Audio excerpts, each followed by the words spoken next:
안녕하십니까? 감사합니다. 순목장에서 부른 찬양이 마음에 이렇게 많이 남네요.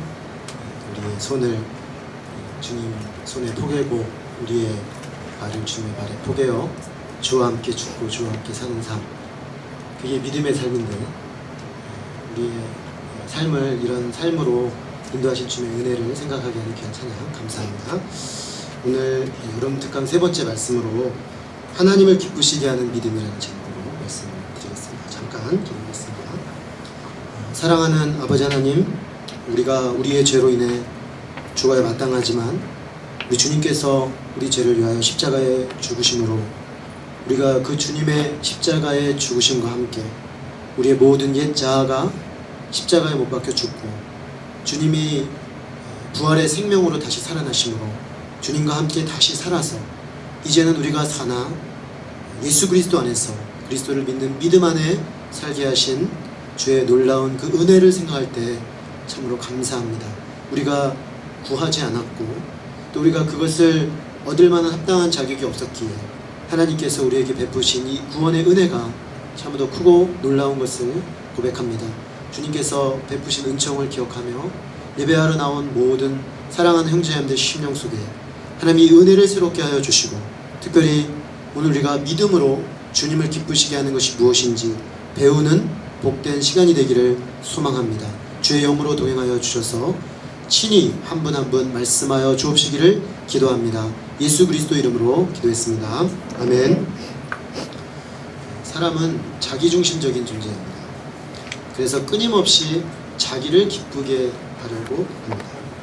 자기가 만족하고 자기가 행복하고 자기가 즐거울 일을 끊임없이 찾습니다. 그래서 자기의 만족을 줄 것을 찾아서 끊임없이 어떤 대상을 찾아 헤매는 것이 인생이다 이렇게까지 말해도 과언이 아니겠습니다. 이런 성향은 신앙생활 중에도 나타납니다. 이런 이야기를 하면 이렇게 질문하시는 분이 있을 수 있겠습니다. 사람의 이러한 자기중심성이 무슨 문제인가 라는 것이죠. 사실을 말하자면 믿음의 삶을 살려고 하면 아주 심각한 문제가 됩니다. 왜 그렇습니까?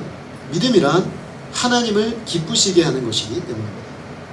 참된 믿음을 추구하고 그 믿음으로 살려고 할 때 우리는 이 자기중심성이 커다란 장애물이 된다는 것을 발견합니다. 오늘 히브리서 기자는 믿음이 없이는 하나님을 기쁘시게 하지 못한다고 말하고 있습니다. 믿음은 하나님을 기쁘시게 하는 것과 깊은 관계가 있습니다. 그러므로 소극적으로 말할 때는 믿음은 자기중심성을 극복하는 것입니다. 그래야만 하나님을 기쁘시게 할 수 있겠죠. 적극적으로 말할 때 우리는 하나님을 기쁘시게 하는 행위 속에 그 믿음이 있다고 말할 수 있겠습니다. 오늘 우리는 바로 이 측면에서 우리의 모범이 될 만한 믿음의 사람 아벨을 중심으로 하나님을 기쁘시게 하는 믿음에 대해 배우고자 합니다. 제가 본래는 에녹까지 보려고 했는데 아벨만으로도 벅찹니다. 그래서 오늘은 아벨 중심으로 하나님을 기쁘시게 하는 믿음 1탄 했습니다. 히브리서 11장 믿음의 전당에 올라있는 첫 번째 인물은 아벨입니다. 우리가 아벨이라는 사람을 생각할 때 다소 비극적인 인물로 기억이 됩니다. 왜냐하면 성경에서 그는 창세기 4장에 등장하는데 하나님께서 기뻐하시는 제사를 드리고 난 후 그의 형 가인에게 시기를 받아 들에서 돌에 맞아 죽게 되었기 때문입니다. 돌에 맞아 죽은 것, 더더군다나 그것을 행한 사람이 자신의 형이라는 것, 이건 정말 비극적인 것이라고 할 수 있겠습니다. 창세기 4장은 다소 의아하게도 이렇게 비극적으로 억울하게 죽임을 당한 아벨에 대한 관심보다는 사장을 읽다 보면은 이상해요. 왜 이상하냐면 가인에게 관심이 있어요. 아벨의 죽음에 대해서는 침묵합니다. 침묵. 그러다가 가인이 아벨을 죽이고 나서 막 고통하니까 하나님이 찾아가셔가지고 그의 그 내면의 고통을 해결해주는 쪽으로 이야기가 전개됩니다. 이상하죠. 저는 창세기 4장을 읽을 때 계속 이상했어요. 이상하다. 하나님이 이 의롭게 살다가 죽은 아벨에 대해서 얘기를 하셔야지 왜 이 범죄한 가인과 계속 대화를 하시고 가인을 돌이키려고 이렇게 하시는가? 그런 질문이 생겼습니다. 아벨은 어디로 간 걸까요? 하나님은 그의 삶과 죽음에 대해 어떻게 생각하고 계신 걸까요? 우리는 이 창세기 4장에 나온 가인과 아벨의 이야기, 오늘 우리의 이 질문, 아벨은 어디로 갔는가? 아벨의 삶과 죽음은 하나님이 어떻게 평가하는가? 그 이야기를 한참 지난 신약성경 히브리서 11장에서 대하게 됩니다. 믿음으로 아벨은 가인보다 더 나은 제사를 하나님께 드림으로 의로운 자라 하시는 증거를 얻었으니 하나님이 그의 예물에 대하여 증언하심이라. 그가 죽었으나 믿음으로써 지금도 말하느니라. 아벨의 믿음은 오늘 본문에 보니까 제사와 연관이 되어 있습니다. 창세기 4장으로 잠시 다시 가보면 아담과 하와가 타락한 이후 낳은 아들 중에 가인과 아벨이 있었습니다. 그들은 각자 가인은 농사 짓는 사람이었고 아벨은 양치는 사람이었기 때문에 각자 자기의 소산물로 제사를 드렸습니다. 가인은 자기의 소산물 농사 지은 걸로 하나님께 예배를 드리고 아벨은 그 양의 첫 새끼로 하나님께 제사를 드렸습니다. 그런데 성경은 가인과 그의 제물은 하나님께서 받지 않으시고 아벨과 그의 제물은 하나님이 받으셨다라고 되어 있습니다. 하나님께서 왜 가인과 그의 제물은 받지 않고 아벨과 그의 제물은 받으셨을까요? 성경은 이에 대해서 침묵하고 있습니다.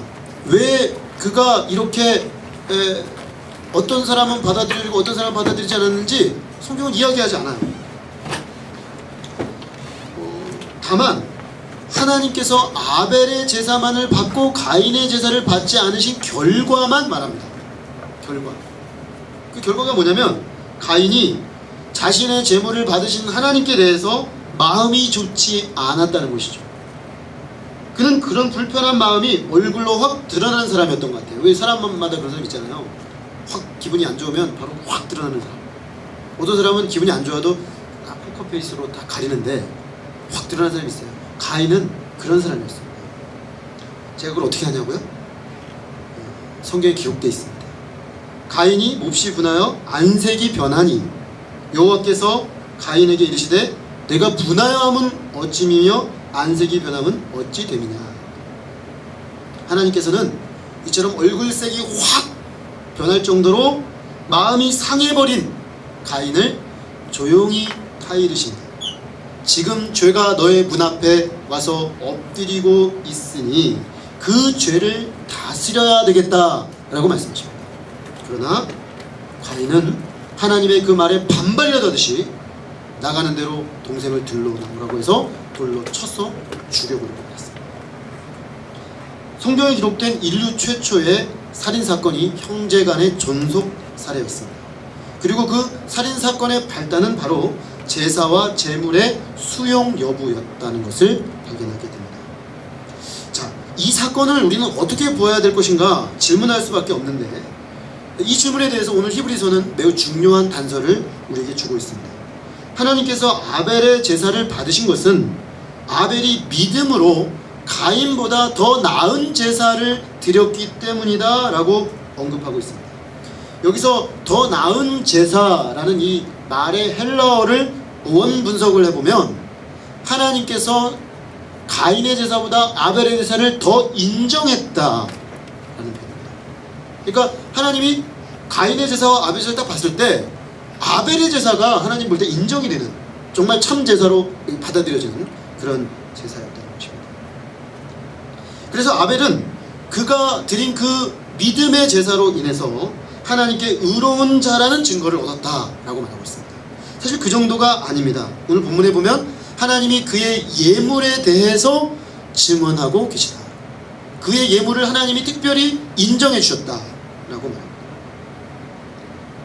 자, 여기에도 역시 하나님의 인정이라는 의미가 있습니다. 그러니까 하나님이 그의 제사를 전체적으로 인정해 주셨습니다. 받아주셨습니다. 그리고 그의 제물도 하나님은 특별하게 인정해 주셨다는 것입니다. 자, 그렇다면 하나님께서 가인의 제사를 받지 않은 것은 하나님께서 그의 제사를 인정할 수가 없었다는 것을 알 수가 있습니다. 가인의 제사는 하나님 보실 때 인정이 되지 않는 제사였어요. 그리고 그가 믿음으로 제사를 드리지 않았다라는 결정적 단서가 그의 얼굴 표정과 그의 이후의 태도에 잘 드러나고 있다는 것입니다. 흥미롭게도 우리가 창세기를 가만히 보면은 우리가 이 히브리서를 보면 그의 재물이 문제가 있는 것 같아요. 왜냐면 하나님이 재물을 받았다 이렇게 돼 있거든요. 근데 창세기로 가보면 좀 달라요. 창세기는 이렇게 됐습니다. 하나님이 가인과 가인의 재물은 받지 않았으나 아벨과 아벨의 재물은 받았더라. 다시 말하면 재물과 재물을 드린 사람 전체를 통틀어 말합니다. 단순히 그의 재물을 받지 않은 것이 아니라 가인을 받지 않은 것이요. 아벨의 재물만 받은 게 아니라 아벨을 받은 것이죠. 여기에 굉장히 중대한 차이점이 있습니다. 그러므로 지금 문제가 되는 것은 단순히 어떤 재물을 바쳤느냐 이게 문제가 되는 게 아니에요. 어떤 사람은 가인은 곡식 제사로 드렸고 아벨은 양으로 드렸단 말이죠.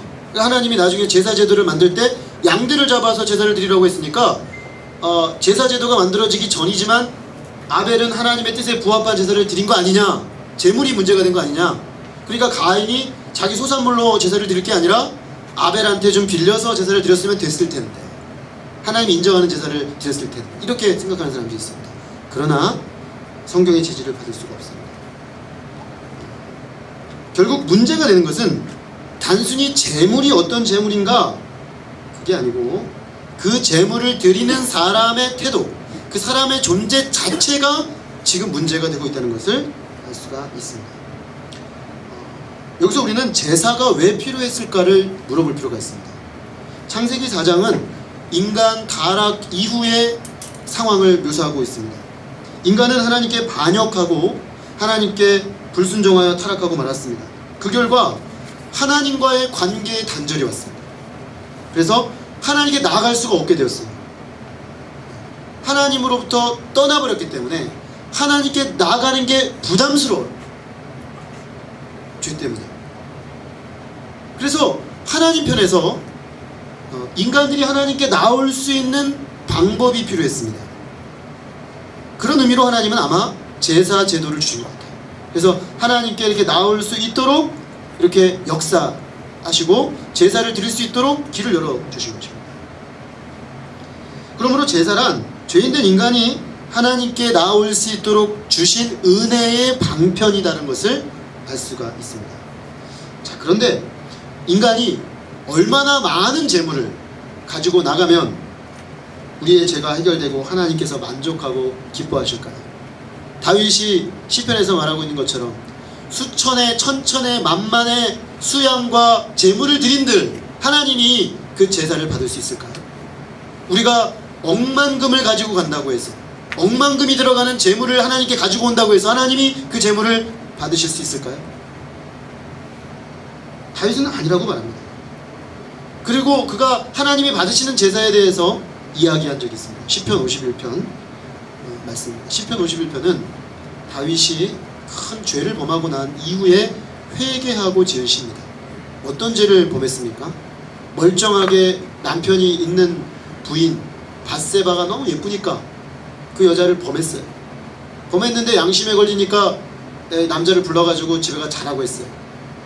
부부 사이에 애가 한 번의 관계에 애가 생겼거든요.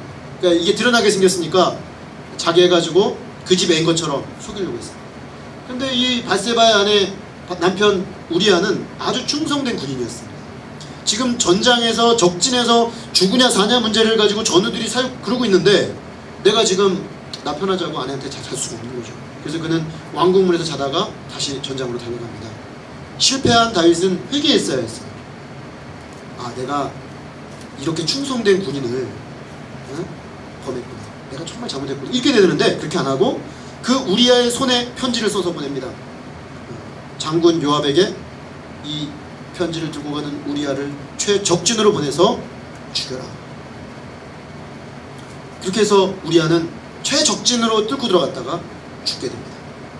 다윗은 어떻게 합니까? 그 여자를 데리고 와서 자기 부인 삼아 버려요. 그렇게 1년여를 아무런 양심의 가책도 느끼지 않고 삽니다. 다행히 하나님의 선지자 나단이 다윗에게 갑니다. 왕에게 회개를 쫓고야 되는 상황이죠. 결코 쉽지 않은 상황입니다. 그래서 아주 지혜롭게 말을 합니다.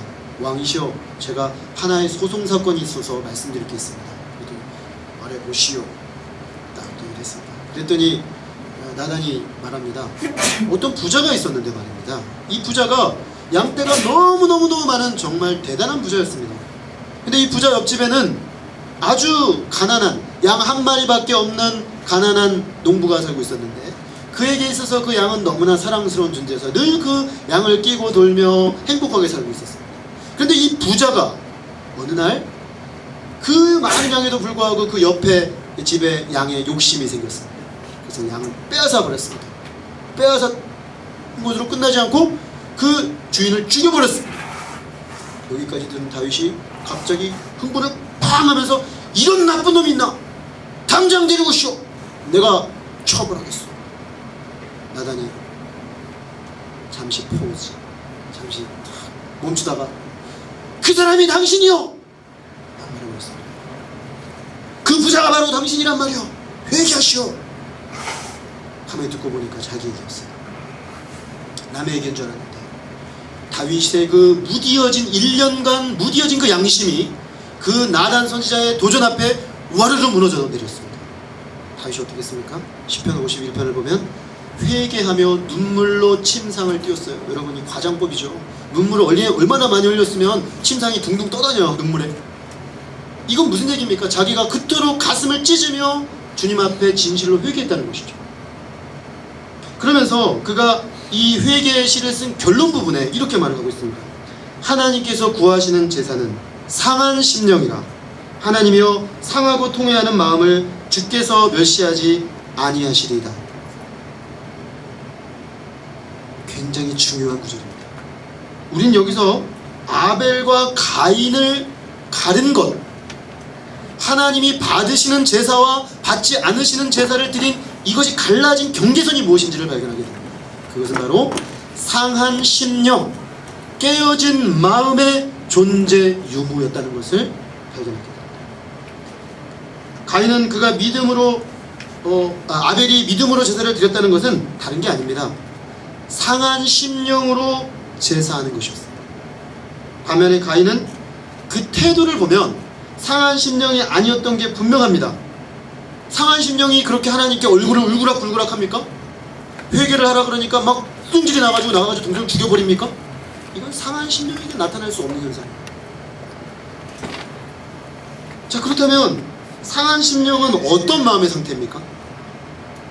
제가 이 본문을 이제 연구하다가 어떠한 주석을 봤는데 이런 해석이 달려 있었어요. 상한 심령이란 인간의 교만과 자아가 완전히 부서진 심령을 가리킵니다. 인간의 교만과 자아가 완전히 부서진 상태가 된 심령, 그것이 상한 심령이라는 것입니다. 그렇습니다. 하나님께서 받으시는 제사는 이처럼 인간의 교만과 자아가 완전히 부서져서 상한 마음으로 주 앞에 나아가 드리는 예배 제사라는 것입니다. 그것을 오늘 히브리서는 가리켜서 믿음으로 드리는 제사라고 했습니다. 우리는 믿음으로 드리는 제사가 무엇인지 정확히 알기 위해서 믿음으로 제사 드리는데 실패한 가인을 다시 좀 살펴볼 필요가 있습니다. 가인은 오늘 히브리서의 진단에 의하면 그는 제사 드리러 나갈 때 믿음으로 나가지 않았습니다. 믿음으로 나가지 않았던 거예요. 다시 말하면 상한 심령으로 나가지 않았어요. 다르게 말하면 그의 마음은 깨뜨려지지 않았습니다. 그의 마음이 깨뜨려지지 않았어요. 그의 마음은 교만하고 자아로 강하고 단단하게 꽉 뭉쳐 있었어요. 이게 깨뜨려질 때 주님이 받으신 예배가 되는, 믿음의 예배가 되는 것인데, 이 자아와 교만함으로 마음이 꽉 뭉쳐가지고 단단하게 뭉친 것이죠. 이런 태도로 하나님께 나아갈 때 그에게 있어 재물은 뭘까요? 탁 갖다 던지는 거죠. 얘따 받아라. 내가 1년 농산거거든? 이런 태도 아니겠어요? 그러니까 내 자아를 강화시켜 주는 도구예요. 하나님, 내가 이렇게 재물 가져왔습니다. 하나님, 내가 이렇게 헌신했습니다. 내가 하나님 이렇게 생각합니다. 하나님도 뭔 생각 드시지 않습니까? 제가 이렇게 가지고 나갈 때 내가 이만큼 했으니 하나님도 뭐 오는 게 있어야 되는 거 아니겠습니까? 오고 가는 선물 속에 정이 오가는 거 아니겠습니까? 그러니까 그 얘기에서 재물은 뭡니까? 하나님의 호의를 사기 위한 선물이에요. 내가 이렇게 드림으로써 하나님도 나에게 이만큼 베풀어야 되는 그런 도구인 거죠. 그런데 이렇게 예물을 들고 나갔는데 하나님이 안 받았어요. 가인의 재물을. 가인과 가인의 재물을 안 받아버렸어요. 그러니까 이 가인이 완전 열받은 거죠. 아니 내가 이 재물을 어떻게 준비한 건데 이 재물을 안 받으신다고. 사실상 그의 제사는 하나님 앞에 나아갈 수조차 없는 죄인들이 마음으로 하나님의 은혜를 구하며 긍휼을 구하며 자비를 구하며 나아간 제사가 아니었던 것입니다. 그는 하나님의 은혜를 구한 것이 아니고 하나님과 거래를 하려고 했습니다. 바로 이것이 믿음 없는 제사, 믿음 없는 예배입니다. 우리 인생들은 죄로 인해 하나님과 관계가 깨졌습니다. 그런데 하나님과의 교제가 회복되지 않은 인생은 어떻습니까? 살았으나 죽은 것과 같습니다. 살았으나 죽을 것 같은, 살아있으나 자기가 왜 살아야 되는지도 모르고, 나를 만드신 분이 누군지도 모르고, 내가 어디를 향해 나아가야 될지도 모르고, 하나님 앞에 내가 얼마나 존귀한지도 모르고 살고 있는 거죠. 하나님은 이런 인생들을 불쌍히 여기셨습니다. 살았으나 죽은 것과 같이 살고 있는 인생들을 불쌍히 여기셨어요. 그래서 이런 인생들이 하나님 앞에 나와 생명을 회복하기를 원하시는 것입니다. 우리가 이런 하나님께 나아가려고 할 때 천천의 수양으로 하나님의 마음을 사로잡을 수 있겠습니까? 우리가 얼만큼 가져가면 하나님의 마음을 움직일 수 있겠습니까? 이미 하나님은 우리가 하나님께로 나오기를 원하시고, 우리가 상한 마음, 은혜를 구하는 마음으로 그저 나오기만을 원하시는 것입니다. 우리를 하나님 앞에 세우는 것은 우리의 재물이 아니라 하나님의 은혜입니다. 이런 사람들에게 재물은 무엇입니까? 하나님께 뭔가를 얻으려기 위한 거래 품목이 아니고, 이런 자격 없는 나를 받아주신 하나님의 은혜에 대한 감사의 표현이죠. 감사의 표현으로 재물을 드리는 거죠. 재물의 의미가 전혀 달라지는 거죠. 하나님이 아벨의 재물을 인정하셨다는 것은 바로 그 지점에서 인정하신 것입니다. 그의 재물은 감사의 재물이었습니다.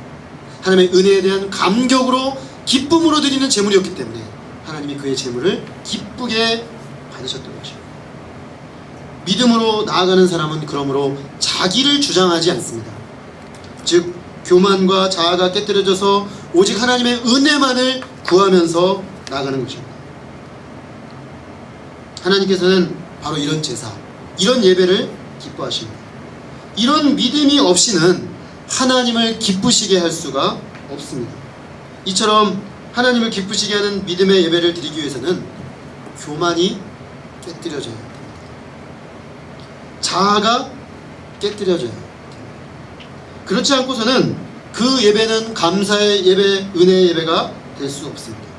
우리는 히브리서 11장에서 믿음에 대해 배우고 있습니다. 그런데 오늘 말씀은 이 믿음이 하나님께 어떻게 나아가는데 믿음이 작동하는가를 보여줍니다. 다음 주에 볼 에녹은 그렇게 나아가는 사람들이 어떻게 주님과 동행할까의 문제. 오늘 아벨은 믿음으로 하나님께 나아간다는 게 무엇인지를 우리에게 보여주는 아주 정확한 표본입니다. 우리가 하나님을 기쁘시게 하는 자, 하나님께 나아가는데 그는 하나님을 기쁘시게 하는 자다라는 인정을 받아야 되는데, 그런 믿음일 때 그것이 의미가 있는 믿음입니다. 그런데 그런 길이 어디 있습니까? 그것은 깨어진 마음, 상한 마음, 겸손한 마음, 자아가 깨뜨려진 마음이 있어야 하는 것입니다. 결국 하나님께서 기뻐하시는 제사는 자기 죽음이 있는 예배입니다. 자기 죽음. 이 점에서 우리가 주목해야 될 구절이 한 구절 남았습니다. 오늘 아벨의 믿음에 대해서 오늘 마지막 구절은 이렇게 말합니다. 그가 죽었으나 믿음으로써 지금도 말하는구나. 아벨은 하나님의 기뻐하시는 제사, 하나님이 기뻐하시는 제사를 드리고 형에게 죽임을 당했습니다. 죽은 자는 말이 없습니다. 그는 이 세상에서 가장 불쌍한 자처럼 보입니다. 그러나 오늘 본문은 말합니다.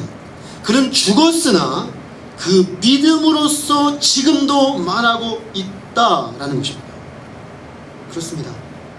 그는 죽었지만 참된 예배가 무엇인지 지금도 힘써 외치고 있습니다. 히브리서 기자는 그 아벨이 예배 드리고 죽임을 당하고 끝난 것처럼 보였으나 그렇지 않다는 것입니다. 그는 죽었으나 그 죽음으로 참된 예배가 무엇인지, 하나님께 나아간다는 것은 어떤 것인지 오늘도 우리에게 힘써 외치고 있다는 것입니다. 그는 죽었으나 믿음으로 살고 믿음으로 죽고 믿음으로 예배한다는 것이 무엇인지 지금도 우리에게 외치고 있습니다.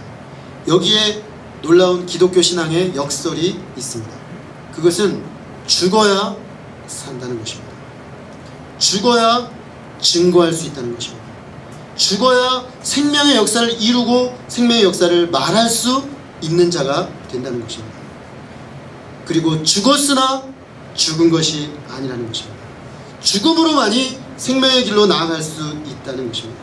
아벨은 하나님께 나아갈 때 상한 심령으로 나아갔습니다. 다시 말하면 그는 자아가 깨뜨려져 죽은 상태로 나아갔다는 것입니다.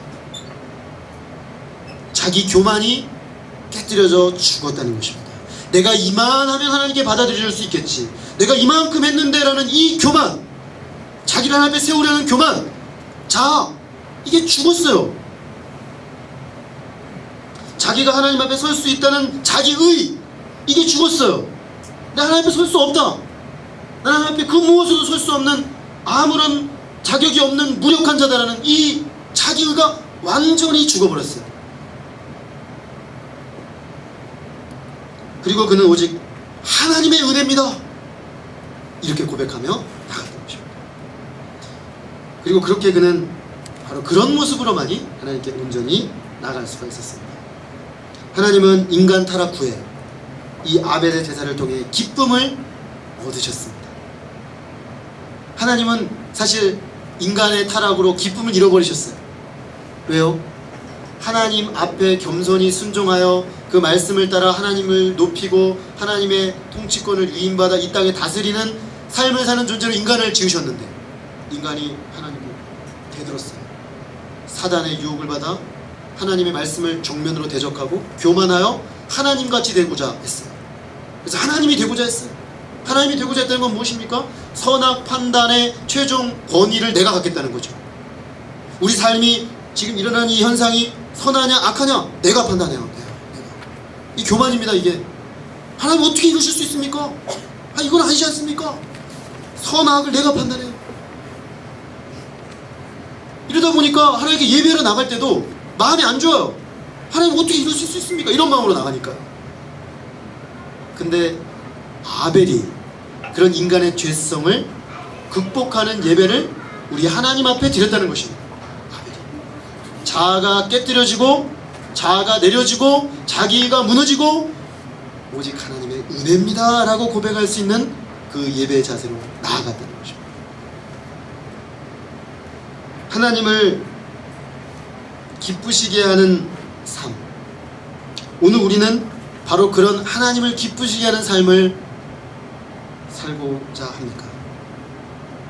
하나님을 기쁘시게 하는 삶은 온전히 내가 죽어야 가능한 삶입니다. 교만이 죽고 헛된 자아가 죽고 자기의로 하나님 앞에서 거래하고자 하는 그 마음이 죽어야만 가능한 삶입니다.